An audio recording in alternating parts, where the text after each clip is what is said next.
Hello students, 11वीं class में physics के अंदर हमारा बेसिक मैथमेटिक्स चल रहा था, जिसके अंदर हम लोगों ने त्रिकोणमिति की थी। त्रिकोणमिति के जो बेसिक फॉर्मूले थे हम लोगों ने कर लिए थे, जो आज तक आप लोग 10th क्लास में पढ़ के आ चुके हैं। अब इसके बाद जो भी आगे अपने टॉपिक करेंगे वो सारे आपके लिए नए होंगे, ठीक है, जो आपको स्टडी करना है। ठीक है, अब तक तो जो हम लोगों ने पढ़ा था वो 10th लेवल तक का था जो आपको करवाया। इसके बाद जो आएगा वो इसमें नया होगा। ठीक है, तो देखो इसमें त्रिकोणमिति के कुछ एक फॉर्मूले थे जो आपके लिए नए हैं, जो आप पढ़ चुके वो आपको कल करवा चुके थे। ठीक है, तो त्रिकोणमिति में आगे चल रहे हैं अपने।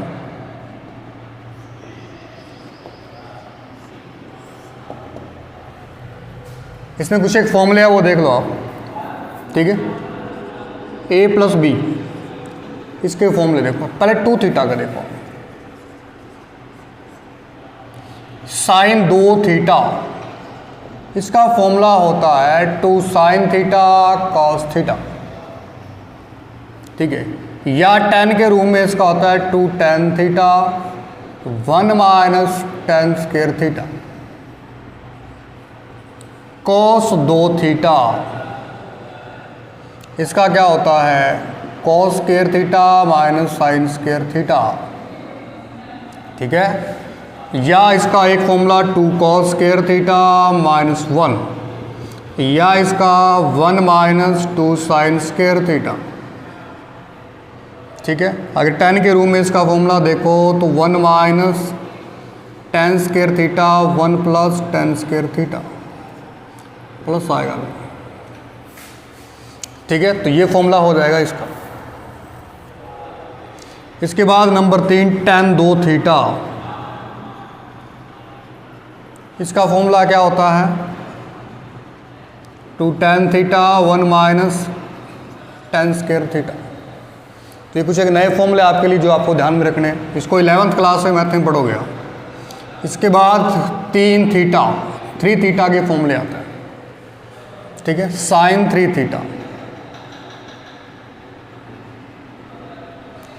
ये क्या होता है 3 साइन थीटा माइनस 4 साइन की cube theta. Cos 3 theta 4 cos theta minus 3 cos की क्यूब थीटा। ये 2 फॉर्मूले आपको ध्यान में रखना है।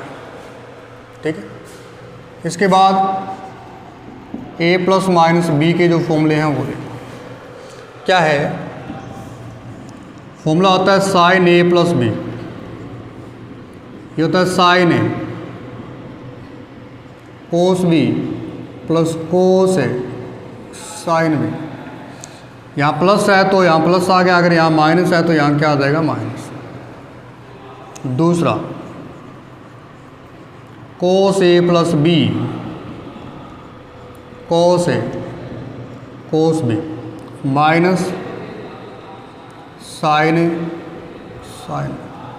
यहाँ प्लस है तो यहाँ माइनस आ जाए तो यहाँ क्या हो जाएगा प्लस हो जाएगा। ठीक है, तो ये इसके फॉर्मूले हैं।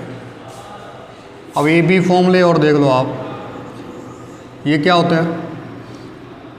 नंबर 1 2 साइन ए कॉस, तो साइन ए कॉस बी, इसका फॉर्मूला क्या होगा साइन ए प्लस बी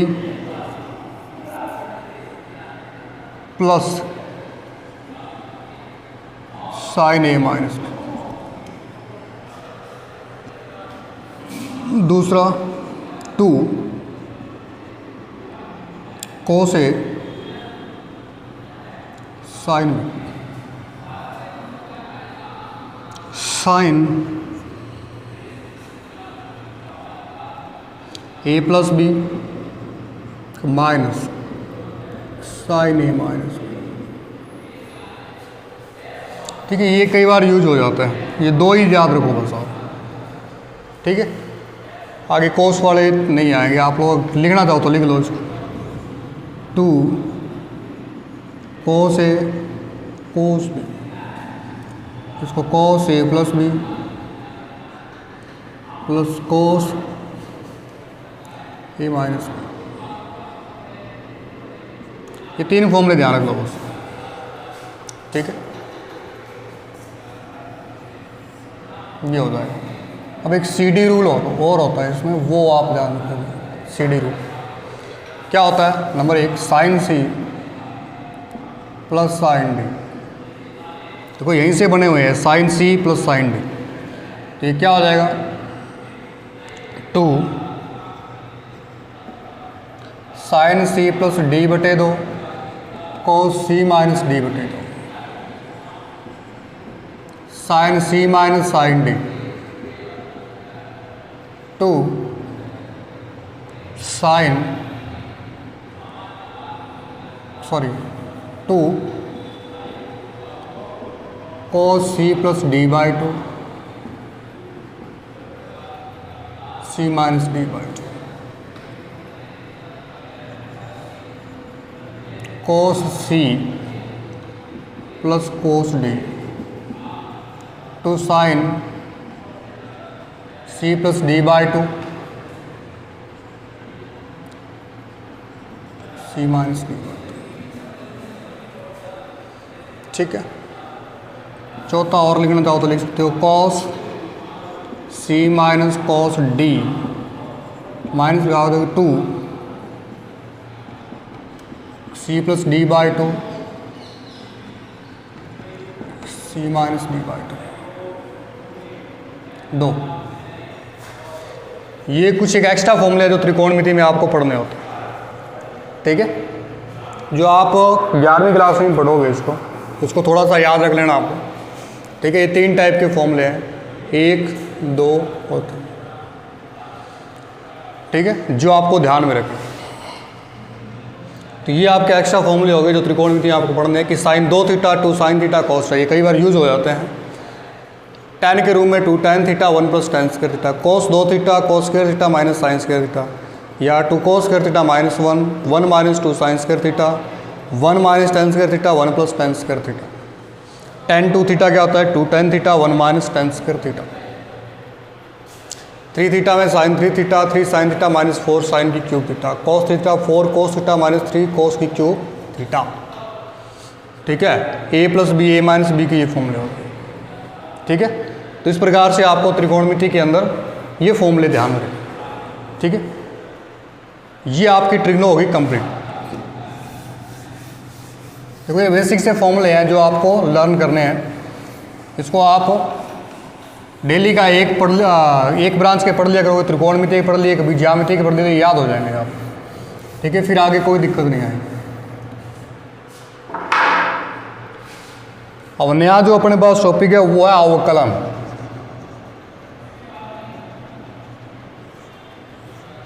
डिफरेंशियल अवकलन क्या होता है, ठीक है। अवकलन क्या होता है कि यदि किसी 2 भौतिक राशियाँ आपके पास हैं, यदि किसी एक भौतिक राशि में थोड़ा सा आप परिवर्तन करो तो उसके रिस्पेक्ट में दूसरी में भी परिवर्तन हो जाए, ठीक है। उसके रिस्पेक्ट में दूसरी में भी परिवर्तन हो जाए। जैसे आप एग्जाम्पल देखो, यदि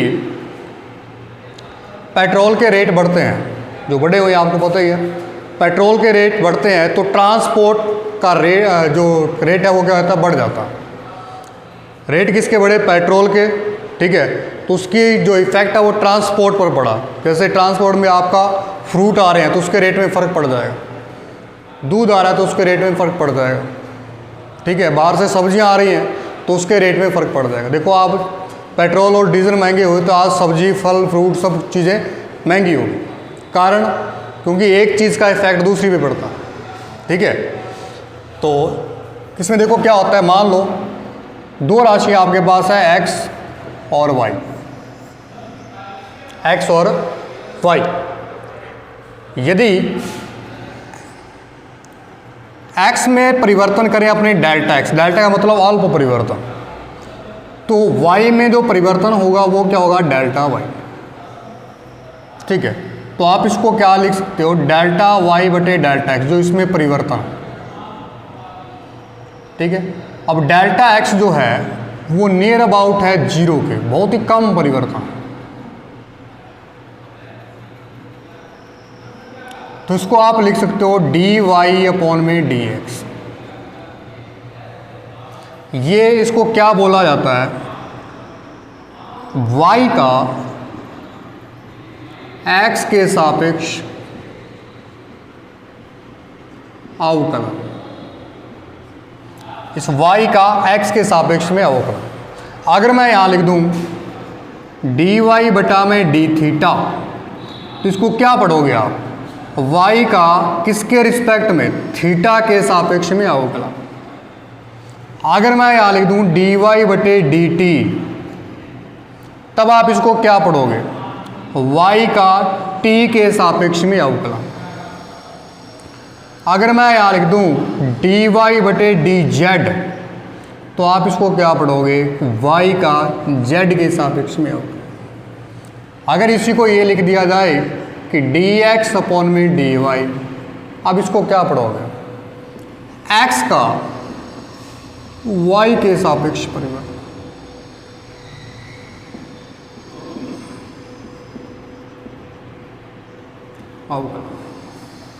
ठीक है, तो ये बात आपको समझ आई। तो ये इसका एक सिंबल है डी वाई अपॉन में डी एक्स, जो आपको ध्यान में रखना है अवकलन। ठीक है, कि एक राशि का दूसरी राशि के सापेक्ष परिवर्तन क्या है, अवकलन। ठीक है, जैसे इसको ग्राफ के माध्यम से भी आप समझ सकते हो, ग्राफ के माध्यम से भी आप इसको समझ सकते हो। मान लो किसी x और y में जो चेंज है वो आपको इस प्रकार से दर्शाया गया, सॉरी y और x, इस x और y में चेंज है वो इस प्रकार से दर्शा दिया आपको, इस प्रकार से कोई राशि चेंज हो रही है। ठीक है, तो यहाँ से लेकर यहाँ तक कितना चेंज हुआ वो देखते हैं।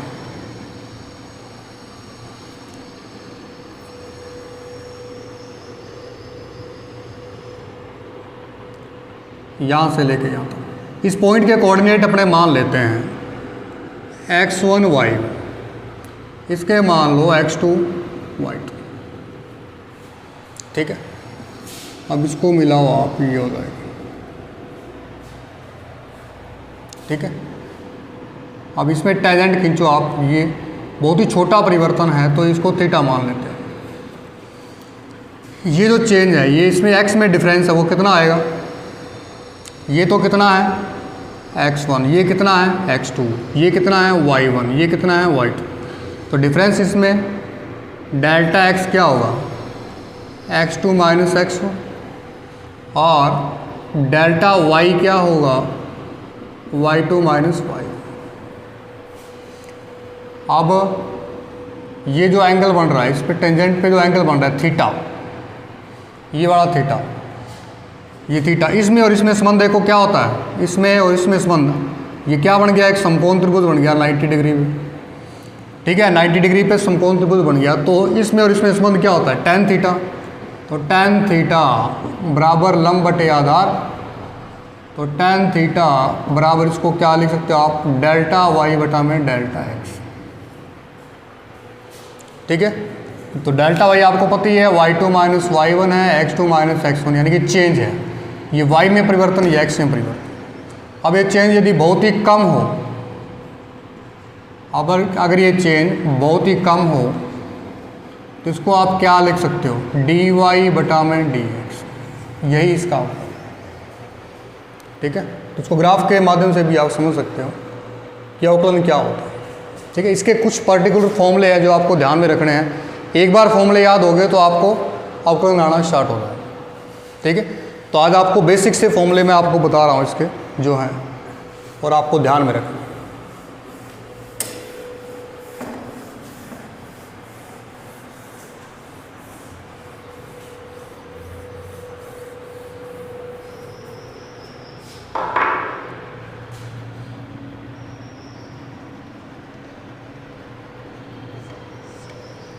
अवकलन जैसे इसमें देखो, पहला फॉर्मूला d अपॉन में dx, यहाँ वो राशि लिखी जाती है जिसके सापेक्ष आपको अवकलन करना है।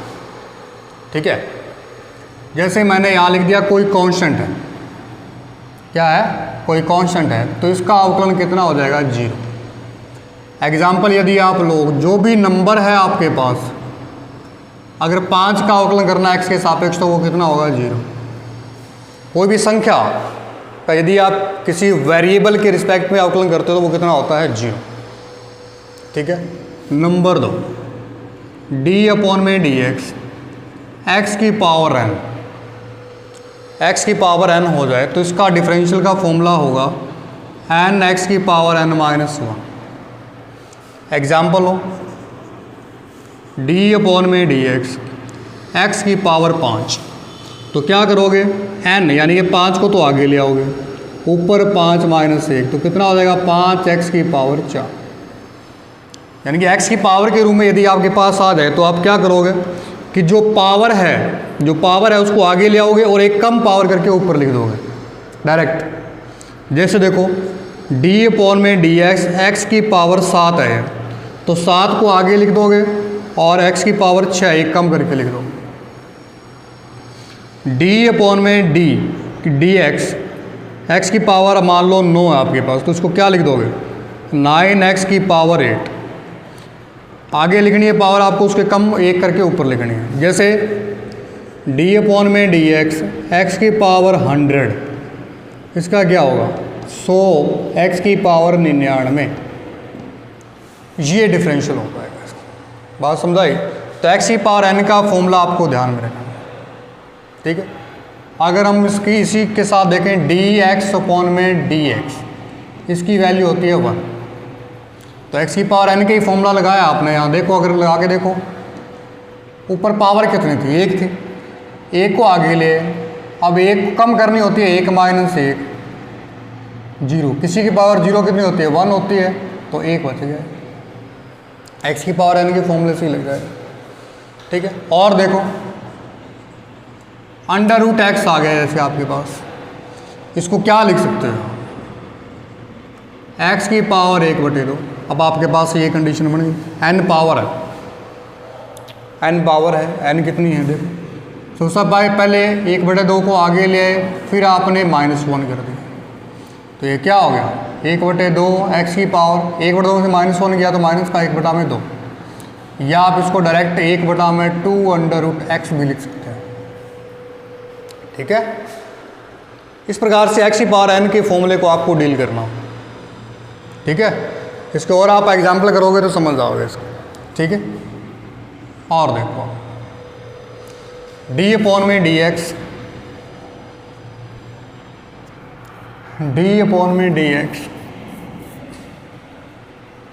e की पावर x, एक्सपोनेंशियल फंक्शन आ जाए तो e की पावर x ही होता है, ठीक है। क्या होता है, e की पावर x होता है। d/dx log x यदि आ जाए तो इसका होता है 1/x। ये फॉर्मूले आपको ध्यान रखने हैं, 1/x। इसके बाद ट्रिग्नोमेट्रिक फंक्शन देख लो आप, d/dx sin x यदि आ जाए तो साइन का क्या होता है, cos x। d/dx cos x यदि आ जाए तो इसका माइनस sin x होता है। d/dx tan x आ जाए तो इसका sec square x होता है। ये फॉर्मूले ध्यान रखने हैं भैया आप, ठीक है, 1-2 बार पढ़ोगे आपको याद होना है। d/dx tan के बाद कोट, तो माइनस का कोसेक स्क्वायर x हो जाएगा। d/dx कोट के बाद sec x, इसका formula sec x tan x। d/dx cosec x minus cosec x cot x। तो ये अवकलन के फॉर्मूले 10 आपको ध्यान में रखना, ठीक है। इसके अलावा और 1-2 फॉर्मूले और हैं जो आपको कल करवाऊंगा मैं, ठीक है। एक बार ये 10 फॉर्मूलों की आपको प्रैक्टिस करनी है, याद करने आप, ठीक है। तो ये 10 फॉर्मूले आप लोग कल याद करके आओ, ठीक है। एक फॉर्मूला और देख लो आप इसमें, डी अपॉन डी एक्स, यदि कोई वेरिएबल के साथ कांस्टेंट आ जाए, ये एफ एक्स तो वेरिएबल है, इसके साथ कोई कांस्टेंट आ जाए, तब आपको क्या करना है, इस कांस्टेंट को तो बाहर निकाल लेना है, सिर्फ इस वेरिएबल का ही डिफरेंशियल होगा। तो एफ एक्स का जो डिफरेंशियल है वो अपने एफ डैश मान लेते, तो एफ डैश एक्स, ये फॉर्मूला आ जाएगा। देखो कैसे, मान लो आपके पास डिफरेंशियल आ गया 5x²। अब वेरिएबल जो चर है वो तो x ही है, 5 क्या है, कांस्टेंट है, ठीक है, अचर है ये, तो इस 5 को तो बाहर निकाल लोगे आप, सिर्फ डिफरेंशियल किसका होगा, x² का। 5x² का करते हो तो 2x आता है, तो कितना आंसर आपका 10x, ठीक है। और देखो आप d अपॉन में dx, आपके पास आ गया 6 sin x, तो 6 तो कांस्टेंट है, इसको बाहर निकाल लोगे, sin x, sin का क्या होता है, cos x, तो 6 cos x आपका आंसर होगा, ठीक है। और देखो d upon D x 10 e की पावर x, अब 10 तो कांस्टेंट है, इसको बाहर निकाल लोगे, e की पावर x बचा तो 10 e की पावर x हो गया। बात समझाई आप? तो इस प्रकार से आपको ये फॉर्मूले डील कर, अब 2 एक फॉर्मूले और हैं जो आपको मैं कल करवाऊंगा, ठीक है, उसके थोड़े से एग्जाम्पल भी करवाने पड़ेंगे आप, ठीक है। तो आज के लिए इतने ही, ये फॉर्मूले आप लोग याद करना, ठीक है। Thank you.